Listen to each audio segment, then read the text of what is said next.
Hoy les vengo a hablar sobre la medicina del siglo XVIII. El grupo está conformado por Jonás Useche y mi persona, José Infante. Quisiera hablarles sobre un dato curioso de la medicina de este siglo, lo cual eran los cirujanos barberos o barberos cirujanos, también dicho.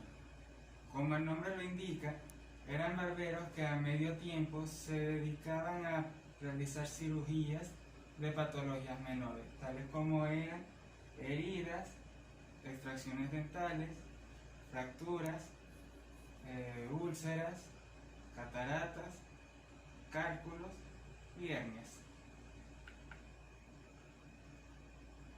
Hablando de manera general cómo fue la medicina durante este siglo, se mantienen viejos métodos curativos como son los purgantes, como el aceite de ricino, los tratamientos con ventosas y la realización de sangrías.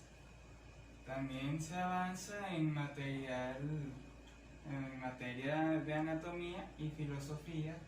En el caso de la filosofía, como es las corrientes del vitalismo y el mecanismo o mecanicismo, además de la creación de un nuevo método para la examinación de los pacientes, como es el método de la percusión y la creación de la vacuna.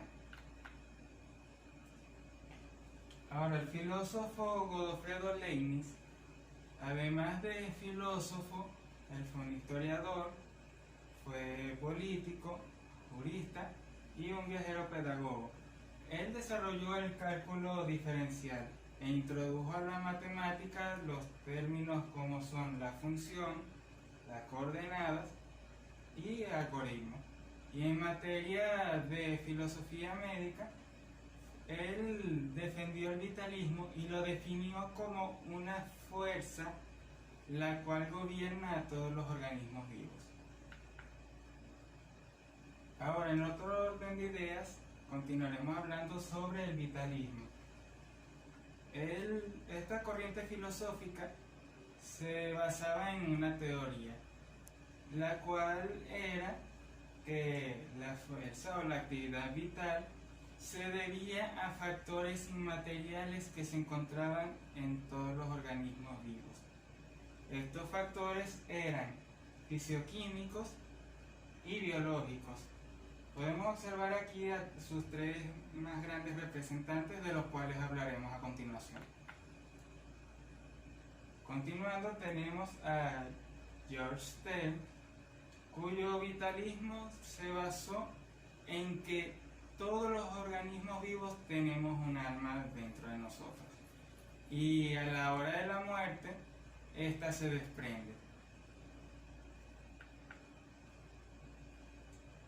Tenemos también a Teófilo de Bordeaux,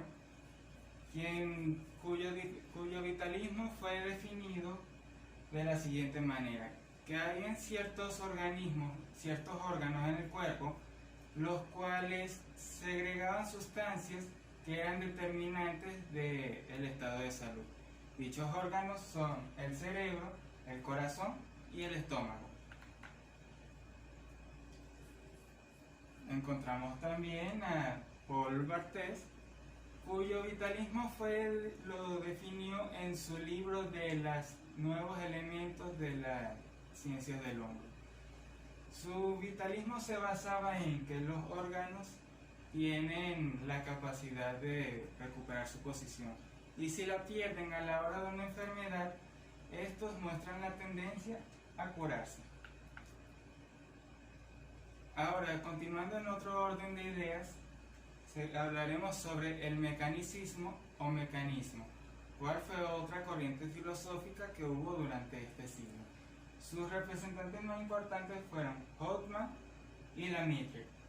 Hodgman definió su mecanicismo de la siguiente manera: se basó en que la fibra era la unidad elemental del organismo y su propiedad fundamental es el tono. Y Lamitre, el cual estudió el desarrollo de las enfermedades y publicó todos sus hallazgos en su libro libro de la historia natural del alma.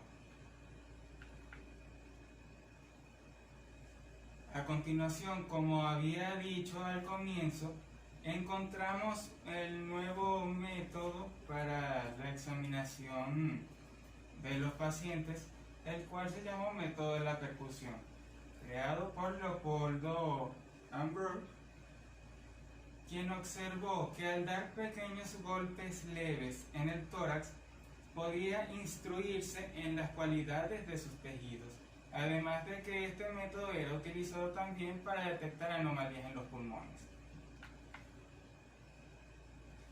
Continuando, tenemos la invención de la vacuna. Fue llevado a cabo por Edward Jenner, quien observó que las mujeres que se dedicaban a ordeñar en ese tiempo les daba una enfermedad muy similar a la viruela en sus manos. Decidió experimentar con niños campesinos pobres y se basó en extraer el pus de la ubre de la vaca e inocularlo e introducirlo en pústulas en las manos de los niños. Observó que al momento en el que a ellos les daba esta enfermedad era de una manera muy leve. En materia de fisiología, tenemos a su más grande representante, que fue Albrecht von Haller, que además fue el anatomista más influyente en toda su época, y realizó investigaciones sobre el sistema gástrico, el respiratorio y sobre la electrofisiología.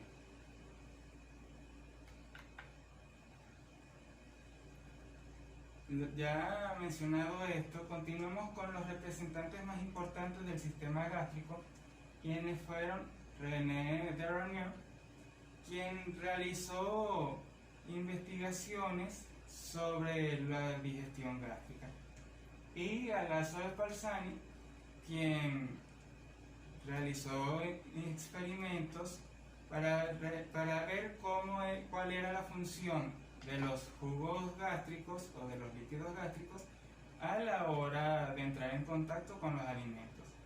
Entre los representantes del sistema respiratorio tenemos a Carl Schweitzer, a Joseph Priestley, quienes fueron químicos que lograron separar el oxígeno, y Antonio de Lavoisier, quien fue el que pudo ver la importancia de la combustión del oxígeno a la hora de la combustión. A continuación tenemos a los representantes del sistema electrofisiológico, que fueron Luis Galvani, el cual realizó experimentos induciendo la electricidad a los músculos de una rana para ver cómo se comportaba su sistema nervioso, y Alejandro Volta, quien demostró que el electrogalvánico no necesitaba de contacto animal, además de que fue el inventor de la pila o batería eléctrica. Y en materia de anatomía encontramos a sus más grandes representantes, a Giovanni Battista, quien fue el que dio nacimiento a la anatomía patológica. Todas sus obras y sus descubrimientos fueron basados en la realización de más de 700 autopsias. Y tenemos a Xavier Vittal, quien fue el que resaltó la importancia de los tejidos. Todos sus trabajos fueron los que fundamentaron la mayor parte de la medicina actual, y sus obras, experimentos, fueron basados en la realización de más de 600 autopsias durante un invierno. La cirugía es esa ciencia.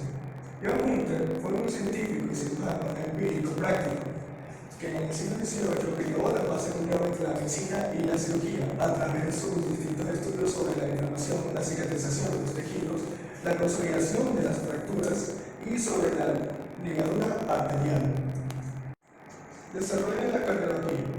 En el siglo XVIII fueron tres los grandes médicos que atribuyeron grandes aportes al desarrollo de la cardiología, entre los cuales está Spitz, un clérigo y químico que estudió la dinámica de circulación, destacó la importancia de los vasos capilares y registró la presión sanguínea con un manómetro.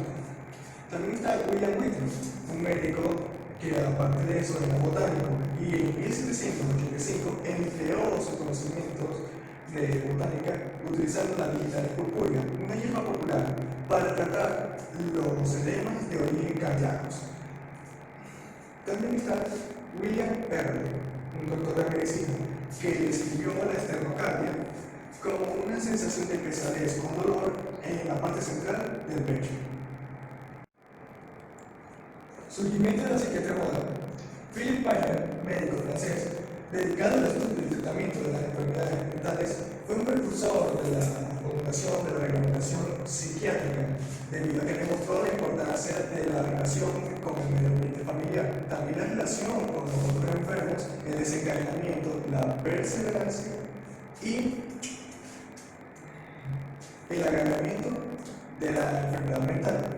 Además de eso, hizo hincapié en la clasificación rigurosa y aislamiento de los enfermos peligrosos. Salud pública. Johann Peter Frank, un médico e higienista alemán, fue un precursor de la salud pública. Estableció que la higiene era un asunto de nivel gubernamental e ideó la policía sanitaria, que se encargaría de la vigilancia constante para que se siguieran las leyes de higiene y se mantuviera la salud. Además de eso, escribió una serie de libros acerca de las normas de la higiene, entre los cuales está el de 1799 acerca del sistema de una posesión sanitaria completa. También en 1870, su segundo tomo acerca de las relaciones sexuales. En 1783, el tercer tomo de alimentos, vestidos y habitaciones. Y en 1788, el cuarto tomo, Instituciones Sanitarias de la Seguridad. Derrota de la generación espontánea. Lázaro Spallanzani, un naturalista, fue quien realizó la extracción. Sin embargo, antes de explicarle lo que es la derrota de la generación espontánea, tengo que explicarle cómo nació esta creencia. Esta creencia fue ideada por John Newton, un biólogo, quien realizó un experimento en el que colocó en dos envases un caldo de carne que luego cocinó y después de haberlo cocinado, a uno lo selló y otro lo expuesto. Después de eso, lo revisó, pasó el tiempo y cuando revisó el que estaba expuesto, traía dentro de sí microorganismos. Y cuando revisó el que estaba destapado, también traía microorganismos, llegando a la conclusión de que la vida proviene de la materia no viviente. Sin embargo, Lázaro Spallanzani diseñó un experimento para disfrutar lo realizado por John Newton, en el que calentó aumentando el tiempo de cocción y selló con más cuidado los recipientes de caldo de carne, demostrando que no generaban microorganismos mientras que los recipientes estuvieran sellados. De esa manera, se notó así la teoría de eliminación espontánea realizada por Milton acerca del origen de la vida. Clasificación de las enfermedades. Carl Linton fue un médico botánico que clasificó las plantas e intentó realizar un método para clasificar las enfermedades.